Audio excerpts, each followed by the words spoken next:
ton adresse à tes ennemis. Non, non, unugaragare ku banzi bawe unuboneke mu kugeragezwa kw'abanzi bawe bakugerageza. Amen. Amen. Ne veulent pas seulement apparaître. Il faut un peu disparaître. Accepter que les gens te font disparaître. Tu es une sémence. Tu es une sémence. Alléluia. Une sémence pour qu'il pousse. Ou bien qu'il repousse. Il faut d'abord qu'il soit enterré. C'est la raison pour laquelle, malgré que Jésus avait un nom connu dans tout le monde, mais il n'a pas reçu le nom que plus que tous les noms s'il n'accepte pas de disparaître.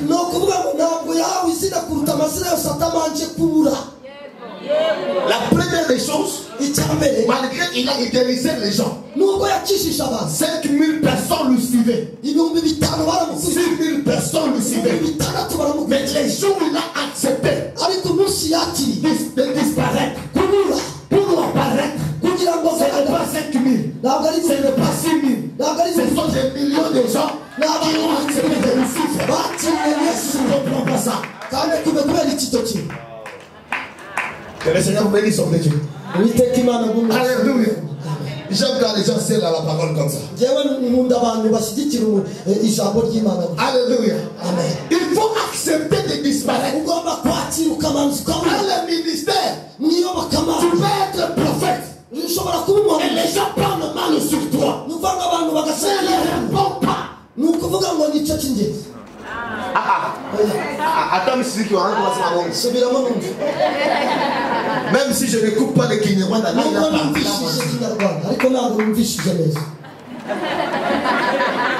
Tu as commenté. Alléluia. Alléluia. Je vais demander à Dieu l'onction de Kinyarwanda ici. Vous allez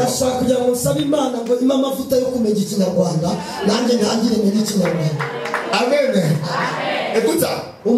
Je dis ceci. Je reprends, je dis ceci. Pardon? Je reprends.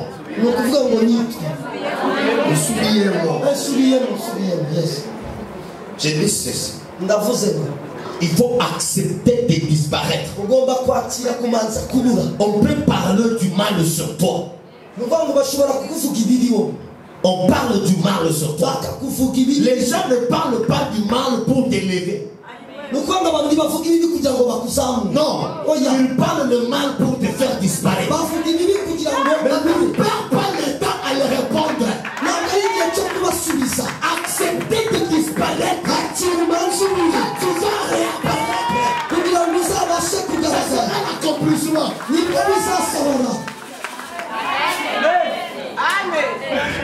Alléluia. Quand tu vas réapparaître, ça sera l'accomplissement de ton rêve.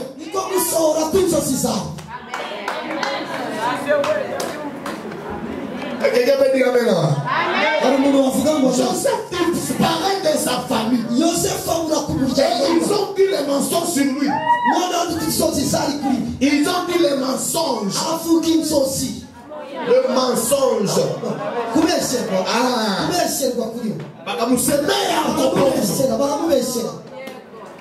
Bakamusemea bomba kila kitu ya bomba maisha ya mtu inakuwa kana nguvu. Alléluia. Alléluia. Écoutez. Alléluia. Alléluia. Usipiganake na batu tu ya realite ya realite yako ionekane. Kupoteza realite.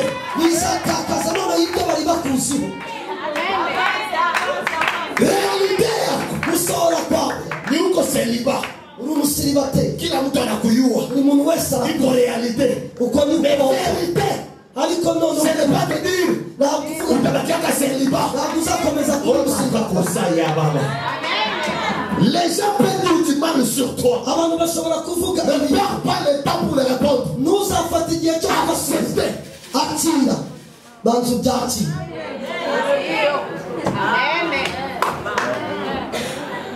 C'est la raison pour laquelle, quand ils ont parlé du mal à Jésus, Jésus était disparu. On lui a enterré. Mais ses ennemis ont acclamé. Nous, alléluia. C'est ce qu'ils ont dit. Mais ce n'est pas la fin. Toute fin n'est pas une fin. Toute fin n'est pas une fin. Là où il y a une fin, il y a un commencement. Laisse-moi parler ici. Je peux arriver ici. C'est la fin de l'église. Mais après cette fin, il y a un autre espace là-bas. Tu ne comprends pas ça. La fin de ta vie, il y a un autre espace qui est là-bas. C'est l'heure de lui. Biblia inasema makili yako inaisha. Baliwaza usafika mwisho. Unaanza bado.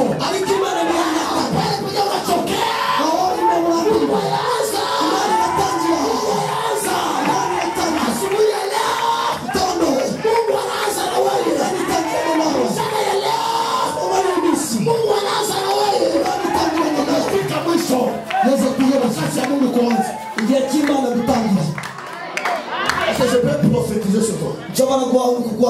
Je ne t'ai jamais vu. Je ne t'ai jamais vu. Mais je peux prophétiser sur toi. Hein? Hein? Les noms c'est qui? Ah, Faustin. Faustin. Alors si je t'appelle ingénieur Faustin.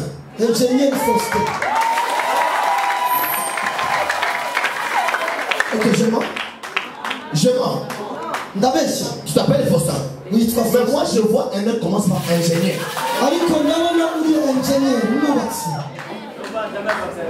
Je peux parler. Je peux parler. Mais tu n'es pas prêt, non? Il n'est pas prêt de recevoir ici. Est-ce que je peux parler? Tu es ingénieur. Tu cherches un boulot. Le boulot que tu as trouvé là a un petit salaire. Hein? Tu veux que Dieu change ça? Tu veux que Dieu change ça? Ta personnalité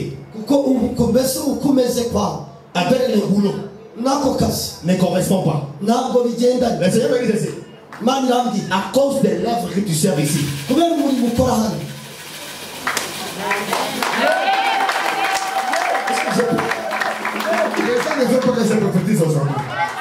Les gens ne veulent pas que je prophétise aujourd'hui. Quand je prophétise, c'est que vous attendez pour le Seigneur. À cause du Dieu que tu sers ici. Le Dieu que tu sers, c'est cette chair. Je ne vois servir ici. Hein? Mais le premier de Dieu va chez Amona. Mais le Seigneur me dit que tu vas mon guap. Oh. Et le dimanche, je te vois avec le micro ici. Dimanche passé. Tu avais un micro ici. Hein? Le dimanche ici.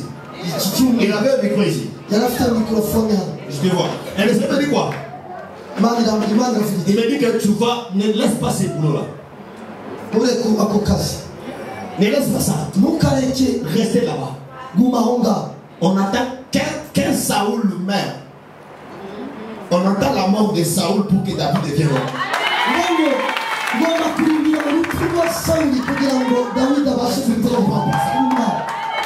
On attend la mort d'un Saoul pour que David soit roi. Tu n'as pas compris ça? Il y a quelqu'un là où tu travailles. Son boulot va bientôt finir. Et c'est toi qui vas entrer là-bas. Le Seigneur me dit à cause de ce travail ici. Il va te donner une autre poste là. Est-ce que je peux avancer avec ça? Dis à ton voisin, acceptez de disparaître.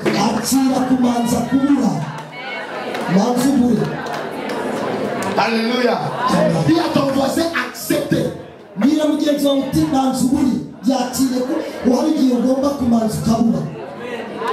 Amen. Est-ce Est-ce que je peux avancer?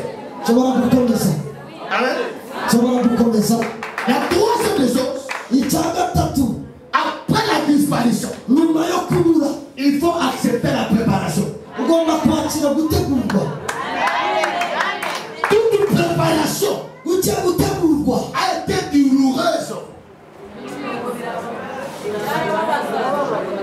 buri gutegurwa kose birababaza iyo mu rugo rwa Ce n'est pas pour être esclave, ntabwo ari ukuba mais imbere c'est pour écouter l'idéologie des pharaons. kugira ngo abashe yumve noneho amabwiriza bakafa Qui est pharaon? kugira ngo yumve amabwiriza Tu ne peux bakafa pas être près du président si tu ne connais pas le comportement du président. ni ukuvuga ngo ntushobora kuba perezida wa repubulika utabashije kuba munsi yo gutegekwa na perezida wa repubulika Tu ne seras pas grand. ntabwo ushobora kuba Tu ne seras pas grand ntabwo ushobora gukomera si tu ne connais pas le comportement des grands. niba utabashije gutozwa uburyo bw'imyifatire yo kuba umuntu ukomeye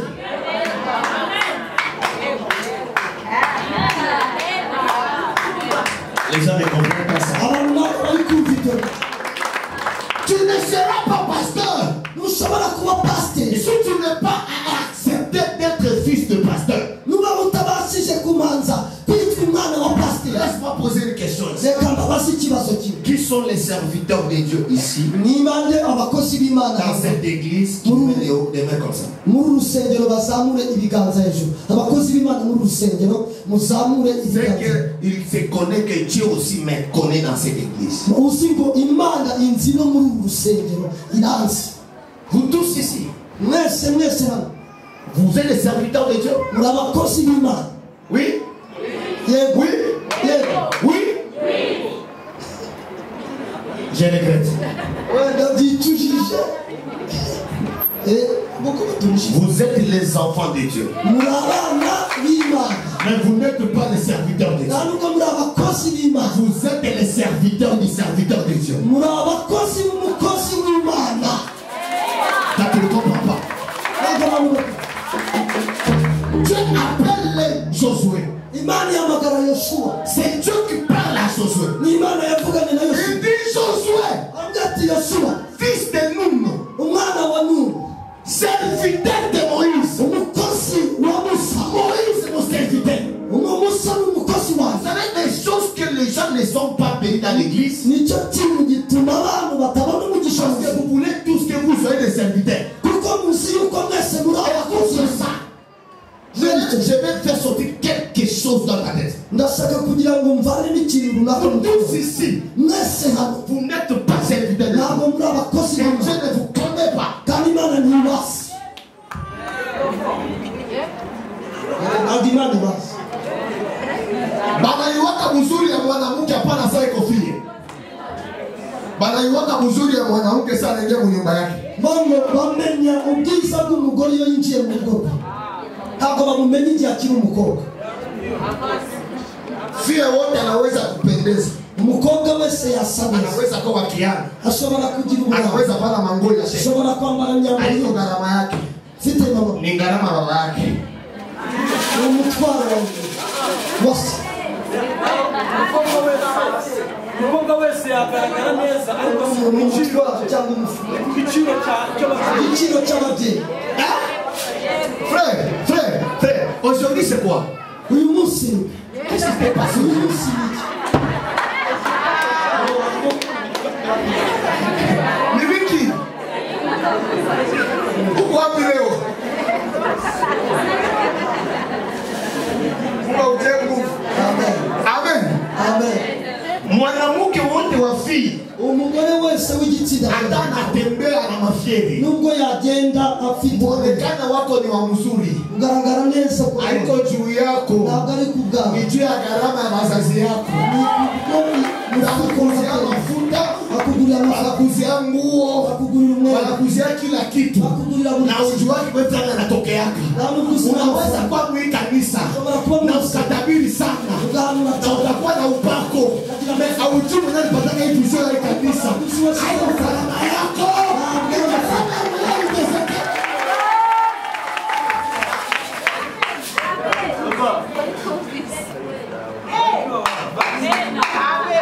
Ah, ok.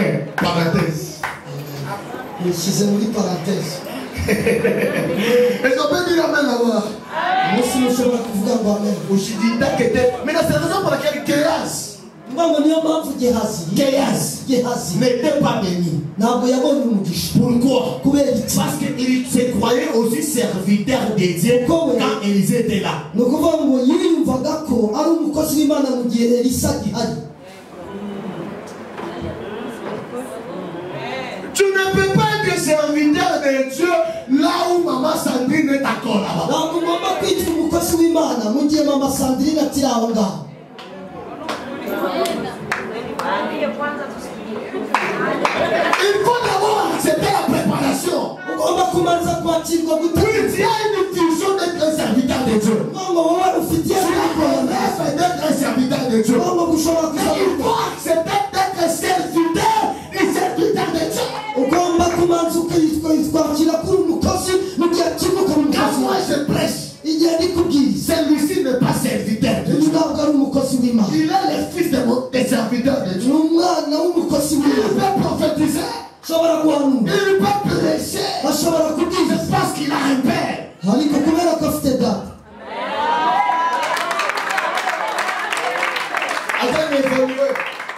Mutoto wote munyumba. umwana wese mu rugo Hata ushakuwa na mandevu. nubwo wagira ubwana, Hata ushakuwa na murefu kuzidia baba yako. nubwo wagira uburebure, Hata ushakuwa president de republique. nubwo wagira perezida, Ukifika kwa baba yako huko ugeze imbere ya so uri umwana. hautaambia baba yako nishakuwa responsable. ntabwo wabwira papa wawe ngo namaze kuba umuntu ukomeye w'umuyobozi.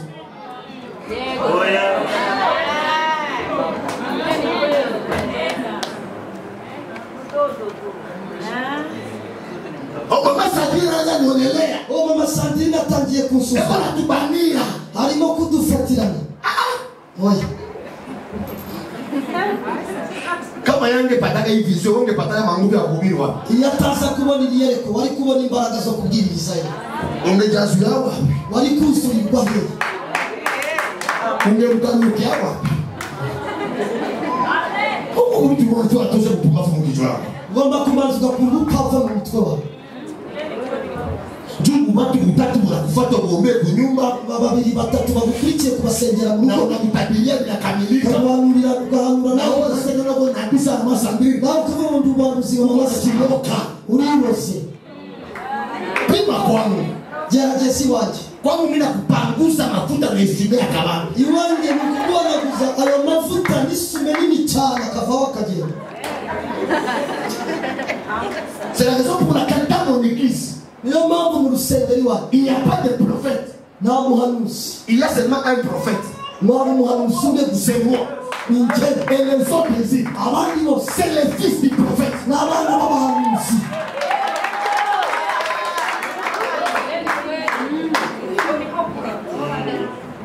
Watu wanasema anajua kutuchongea leo. Sina dossier na mwenye. nta kibazo mfitanye Ndio nawe, wanyorosha mwende kwa ndi yeye. kubashyira ku musitari ku murongo neza. Est-ce que je peux avancer? ese nshobora gukomeza? Il faut accepter la préparation.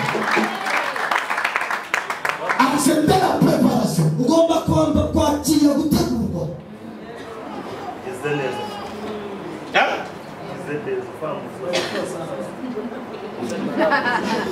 Unatoa na mafuta pale mimi nabarikiwa. tanga amafaranga hariya ngo umugisha. Amen. Les choses pardon ne reçoivent pas gratuit comme ça. Il faut de l'argent. amafaranga ntabwo mva mu ijambo ntabwo rigomba kuba ari ubusa gusa. Amen. Amen. Ne sont pas comme le Seigneur.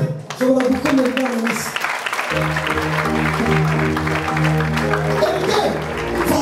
Toute préparation uri gutegurwa kose a été douloureuse. urababaza. birababaza iyo umuntu ari gutegurwa. Écoute, ariko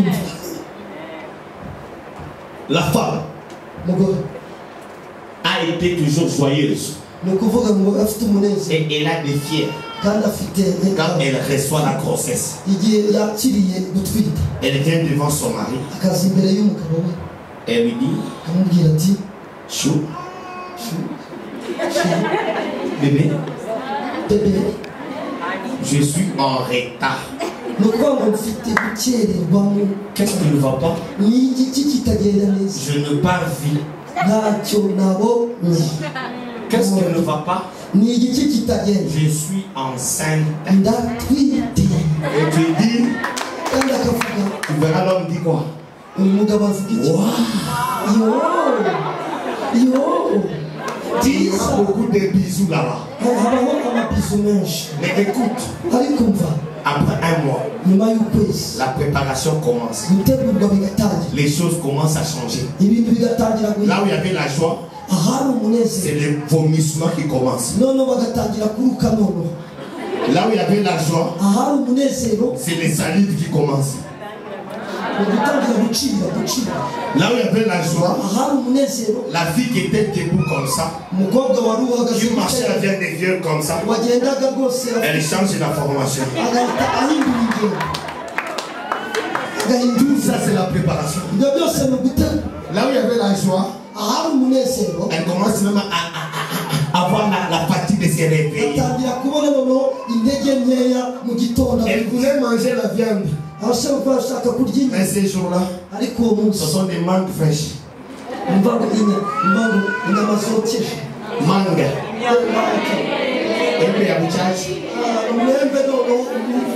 Alléluia. Après 9 mois, elle va te dire, je suis fatigué.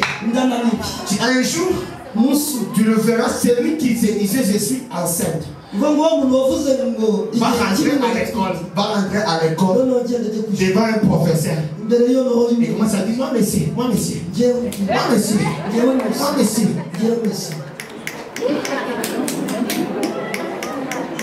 Amen. Et quand tu verras les douleurs de la grossesse commencent à augmenter. Non, ça fait ça.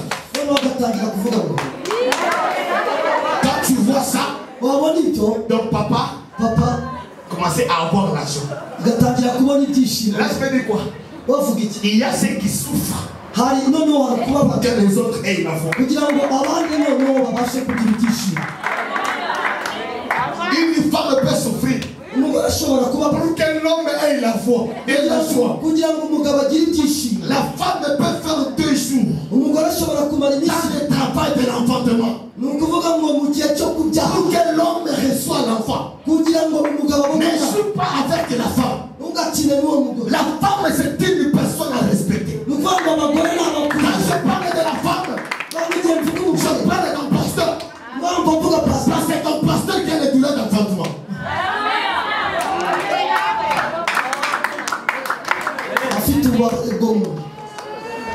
Amen.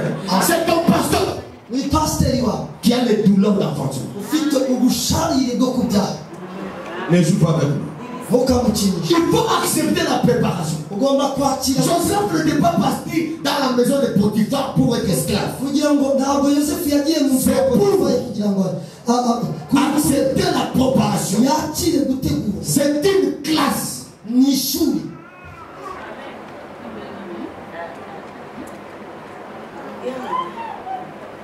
Quelqu'un qui était en première primaire. Quelqu'un qui était en première primaire.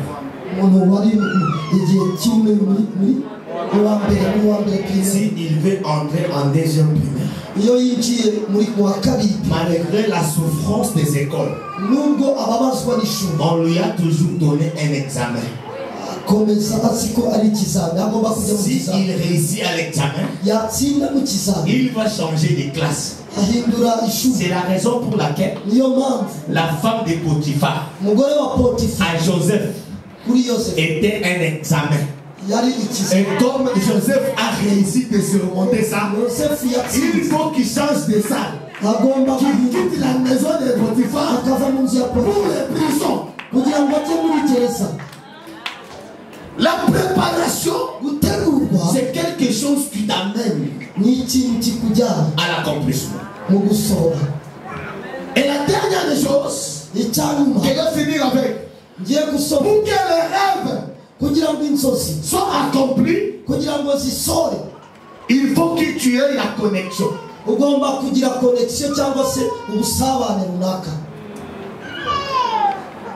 Ambia mwenzako kuwa na connection maisha.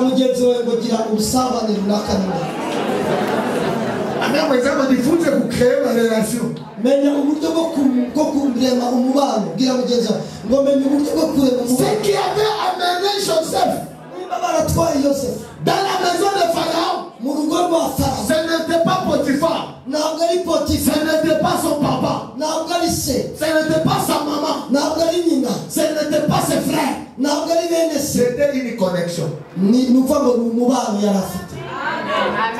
C'était une relation. Pour que tu sois riche, pour que les choses s'accomplissent, il faut avoir des relations. Chercher des relations. Tu as un rêve, tu as une vision. Pour que ça s'accomplisse, il faut avoir des relations. Quelqu'un qui te présente. Écoutez,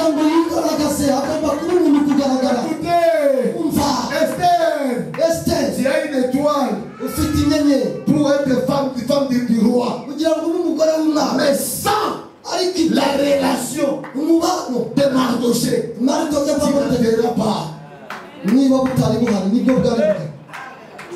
Esther, sa destinée, c'est être la femme du roi. Mais pour qu'elle soit la femme du roi, il faut qu'elle ait une bonne relation avec Mardoché. Malgré Mardoché est pauvre, il faut garder la relation. Ton voisin protège ta relation.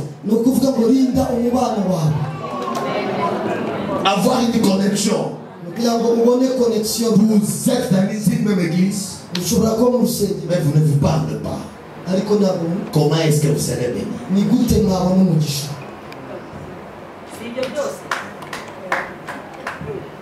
Vous êtes serviteur de Dieu, mais vous ne vous parlez pas.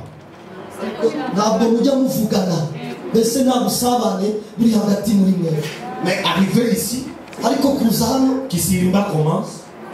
Nous sommes.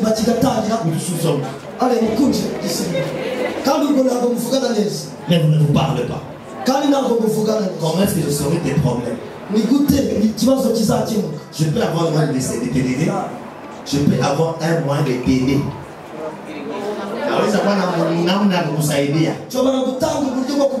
Mais quand on ne se parle pas, je t'observe. Attends, protéger les relations. Attends, on te met sur Kawambi. Protéger les relations. Il n'y a pas un grand s'il n'y a pas de petit. C'est les petits qui présentent les grands. C'est les petits qui présentent les grands. Maman ne veut pas se présenter ici. Si le pasteur ne nous présente pas.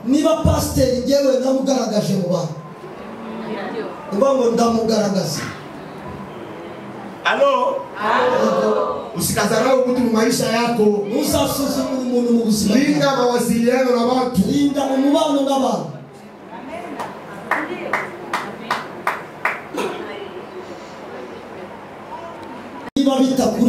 Usizarau mtu anakusalimia mwingine.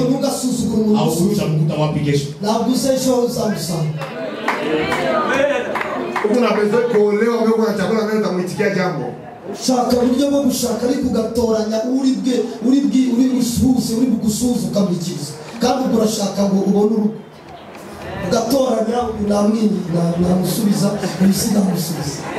Il faut wetikia kila mtu. Ngomba kujya witaba buri muntu. Amen. Papa Eric.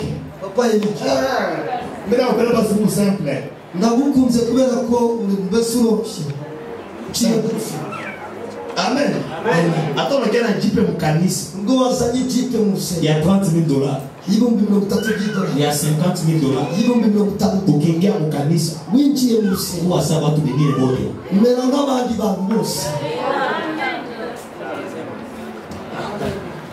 Hata kama wewe unatoa kama dolari zinamwangika hapa. Ukiingia mkanisa. Anaona kile kingoro. Anaona kikoroto. Mungu tu pamoja.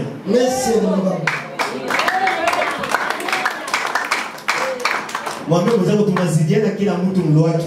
mubwire ngo mugenzi wawe bwira mugenzi uti nuvuga ngo turatandukanye buri muntu ku giti cye dutandukanye buri muntu ku giti cye. Amen. Amen. Mimi naweza ambia Pastor Chuma, nshobora kubwira Pastor Chuma namuzidia burefu murusha uburefu, na ananiambia nakuzidia bufupi. nawe akamwambia ni muruta bufupi. Na buri muntu ku giti cye afite icyo arusha mugenzi. Naweza mwambia Pastor Chuma, wakubwira Pastor nakuzidia nywele mkichwa, murusha imisatsi, na ananiambia nakuzidia kipara. nawe akamwambia kiranga gushura Au sikia kitu. mvito kintu. Yesu akombe mazito.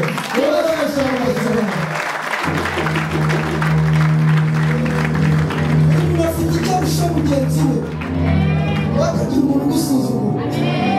Haleluya. Unaweza kuwa na franga, ushobora kugira amafaranga na unakosa akili. Unakutana? Sema amen para waseme amen. Haleluya. Haleluya. Haleluya. Amen mwenzangu tunazidiana. na mugenzi wawe tunamutana, Hatuko pamoja. ntabwo turi bamwe, Tunazidiana. hari icyo turusha. Oza niambia nizidia munene. Na mimi nakuzidia mwembamba. ushobora kuba undusha ubunini. Haleluya. Tunazidiana. Mwanamutse Haleluya. Ndio kila mtu aitike mwenzake mu dimension yake. umuntu wese yemere mugenzi we mu rwego arimo. Écoutez, umva, Potiphar Potifa akuyuaka samani ya Joseph. ntabwo yamenye agaciro ka Yosefu. Kumbe kesho yake ejo ya atamuta bamuko. azamwita se. Amen. Mais si vous Farao alisikia Joseph anaingia, umunsi Farao yumvise akauliza hapa tupate mtu sawapi. twabona umuntu umeze C'est gutya. ça veut dire que Farao alikuwa na batu. Farao yari afite Yeye abantu alikosaka mtu. ariko yabuze umuntu. Maisha yako unaweza kuwa na batu. ubuzima bwacu Leo unakosa mtu. ariko Acha Mungu mchana ya leo. reka Imana Akukutanisha na mtu wa maisha yako. Akukutanisha na mtu wa maisha yako. Kama tuingia mu realite yako, kugira witire mu ili kuba utembelee safari. Na kila safari ngomba iko na kurwanya maumivu yake. uru rugendo rwose rufite Que le ububabare. Seigneur vous bénisse. Imana irahumugisha. Je reste avec 25 minutes. sigaranye iminota 25. J'ai commencé à quand, je vais finir à quand. ni ukuvuga ngo yatangiranye na 15 ararangiza na 15. On m'a donné une heure. namaye isaha yose. Dans ces 25 minutes, mu minota 25 je peux prophétiser aussi pour 5 personnes. ngiye guhanurira abantu batanu 5 heures. abantu batanu ni bakidogo. Amen. Hein? Je peux prophétiser combien de personnes ici? ngiye guhanurira abantu bangahe? Shukuru Mungu. shima Imana. Shimama tu kumshukuru Mungu. arimo kubyumva. Mungu ananiambia Imana irambwiye hautapata tena operation kwa maisha yako. ntabwo uzongera kubagwa mu buzima bwawe.